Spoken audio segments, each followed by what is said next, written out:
வணக்கம் உறவுகளே, நான் உங்கள் முருகன். நீண்ட நாள் இடைவெளிக்கு பின்பாக உங்களை நான் சந்திப்பதில் மிகவும் மகிழ்ச்சி அடைகிறேன்.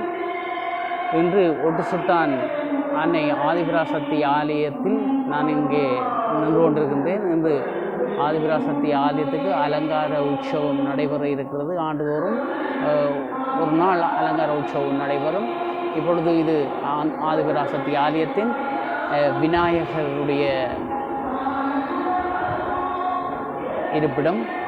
விநாயகர் இவர்களுக்கு இப்போ தற்போது காலை நேர பூசை ஆரம்பமாகி முடிவடைந்து தற்போது மத்திய ஆயத்தங்கள் நடைபெற்று கொண்டிருக்கின்றன. மதியம் சங்காபிஷேகம், தாயாருக்கு சங்காபிஷேகம் நடைபெற்று அதனை தொடர்ந்து 3:30 மணிகளில் அபிஷேக ஆராதனைகள் நடைபெற்று அன்னதான நிகழ்வுகள், மகேஸ்வர பூசை எனப்படுகின்ற அன்னதான நிகழ்வுகள் மக்களுக்காக, பக்த அடியர்களுக்காக இடம்பெறும்.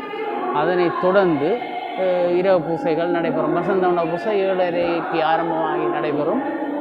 இது பாருங்கள், இது எங்களுடைய ஆதிபராசக்தி ஆலயத்தின் கருவறை.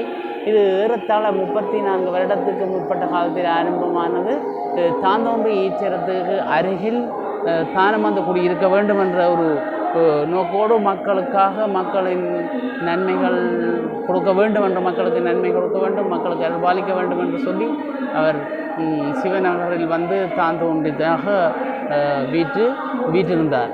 இப்போ பாருங்கள், இதுதான் ஆதி மூலம். இதில் தான் ஆரம்பமாக எங்களுடைய தாயார் வருகை தந்து இதுதான் ஆரம்ப தல விருட்சமாக இது இருக்கின்றது. வேப்ப மரம். இது ஒரு சிறிய மரமாக ஆரம்பத்திலிருந்து இந்த ஆலயத்துக்கு ஆரம்பத்திலிருந்து நான் வருகை தந்து கொண்டிருக்கின்றேன். பாருங்கள், சிறிய மரமாக இருந்து இன்று எவ்வளவு பெரிய விருட்சமாக வளர்ந்து இருக்கின்றது. பாருங்கள், 30 வருஷத்தை தாண்டி விட்டது.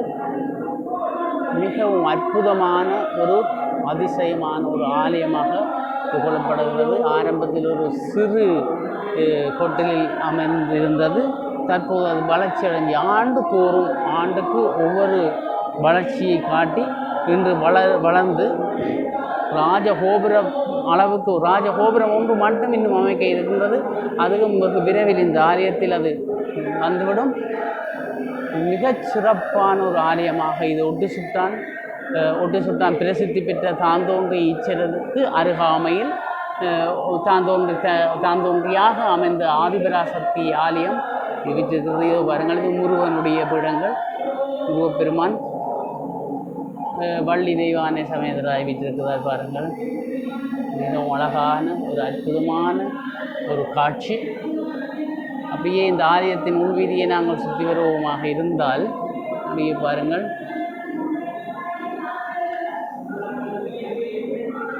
அப்படியே சுற்று வீதியில் நாங்கள் சென்று கொண்டிருக்கின்றோம்.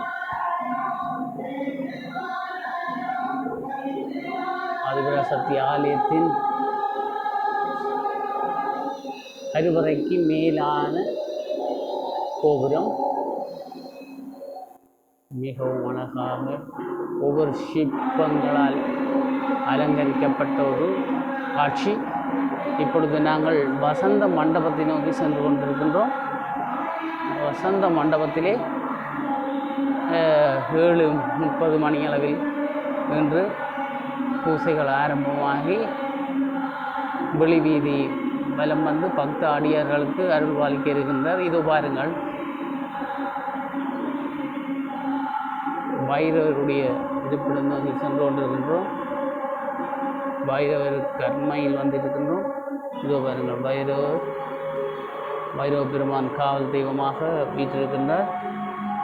அப்படியே நாங்கள் விலகி கொண்டு வந்து சொன்னால் வசந்த மண்டபம், திரைச்சீலை மிகவும் அழகாக, அந்த திரைச்சீலையில் பாருங்கள் ஆதிபராசக்தி அமர்ந்திருக்கின்றார்.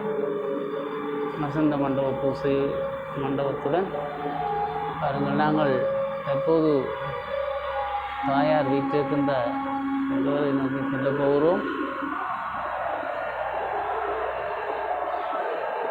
பாருங்கள், சங்காபிஷேகத்துக்கான கும்பங்கள் வைக்கப்பட்டிருக்கின்றது. வேதியர்கள் வந்து சங்காபிஷேகத்தை நிகழ்த்தி பூஜைகள் நடைபெறும். இதோ பாருங்கள்,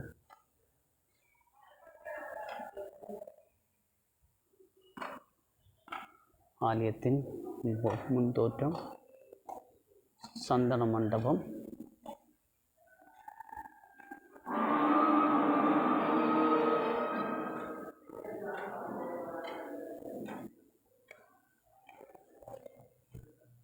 மண்டபத்துக்கு வந்து விட்டோம்.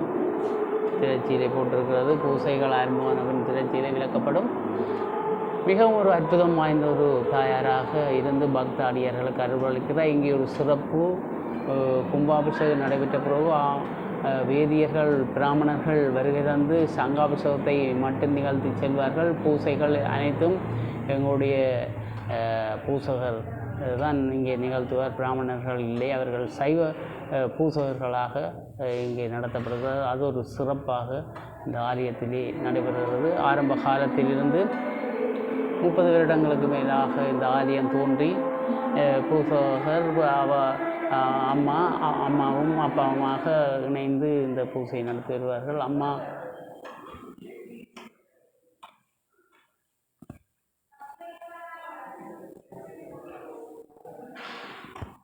இதோ பாருங்கள்,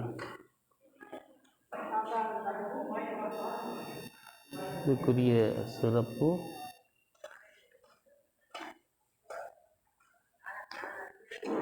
ஓமம் வளர்ப்பதற்கான பொருட்கள் இங்கே விற்கப்பட்டிருக்கின்றன. சக்தி பீடம், ஆலயத்தினுடைய முப்புப்பு இதோ வருகை தந்து கொண்டிருக்கின்றார்கள் வேதியர்கள்.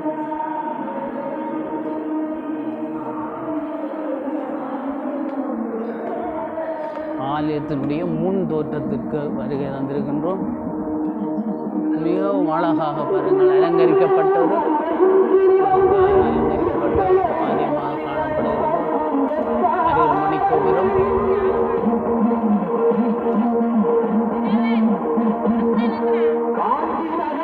இந்த பக்கத்தில் அன்னதான மண்டபம். அன்னதான மண்டபத்தில் இப்பொழுது சமையல்கள் மிகவும் வேகமாக நடைபெற்று கொண்டிருக்கின்றது. சுற்றுவட்டம் பாருங்கள், தீ காவடிக்காக பக்தர்கள் தங்களுடைய கடமைகளை செய்து கொண்டிருக்கின்றார்கள். ஆலயத்தின் சுற்றுப்புறங்கள்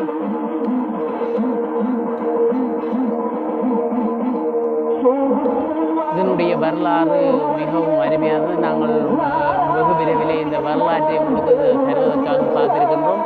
அதனைத் தொடர்ந்து நாங்கள் இந்த ஆலயத்துக்கான சிறப்புகளை உங்களுடன் பகிர்ந்து கொள்வதில் நான் மகிழ்ச்சி அடைகிறேன். நான் உங்களுக்கு இன்று இதை பகிர வேண்டும் என்ற ஒரு ஆசையில் இதுடன் நான் மிகவும் முருகன் உங்களுடன் நான் தொடர்புவேன். என்னுடைய சின்னா பிஸியாக இருப்பதால் சின்னா இப்பொழுது வேறு தொழில் இறங்கிவிட்டார். ஆகினால் எங்களுடைய இந்த பொழுதுபோக்குக்கான இந்த விடயத்தில் நான் தனித்திருப்பதால் உங்களுடன் பகிர வேண்டும் என்பதற்காக நான் தனித்து உங்களை மீண்டும் சந்திக்கும் வரை விடைபெற்றுக் கொள்கிறேன். வணக்கம்.